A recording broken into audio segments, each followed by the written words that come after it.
আগরতলা অভিমুখে বিএনপির long March, ভারতীয় আগ্রাসনের বিরুদ্ধে প্রতিবাদ। ভারতীয় আগ্রাসনের প্রতিবাদে আগরতলা অভিমুখে লং মার্চ শুরু করেছে বিএনপির ৩টি অঙ্গসংগঠন, যুবদল, ছাত্রদল এবং স্বেচ্ছাসেবক দল। এই লং মার্চটি শুরু হয় আজ সকাল ৯টায় রাজধানীর নয়াপল্টন থেকে।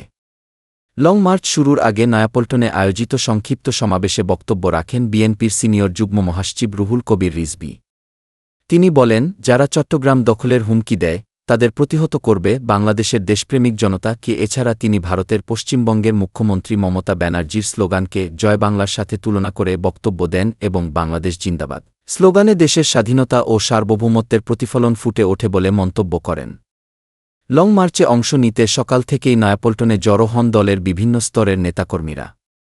পরিকল্পনা অনুযায়ী প্রথম পর্যায়ে লং মার্চটি কিশোরগঞ্জের ভৈরব বাজারে গিয়ে একটি পথসভায় পরিণত হবে। এরপর ব্রাহ্মণবাড়িয়ার আখাউড়া সীমান্তে একটি সমাপনী সমাবেশের মাধ্যমে এই কর্মসূচি শেষ হবে। উল্লেখ্য, গত রোববার ঢাকায় ভারতীয় হাইকমিশনে স্মারকলিপি দেয়ার পরদিন যৌথ সংবাদ সম্মেলনের মাধ্যমে লং মার্চ কর্মসূচি ঘোষণা করে বিএনপির এই ৩টি অঙ্গসংগঠন।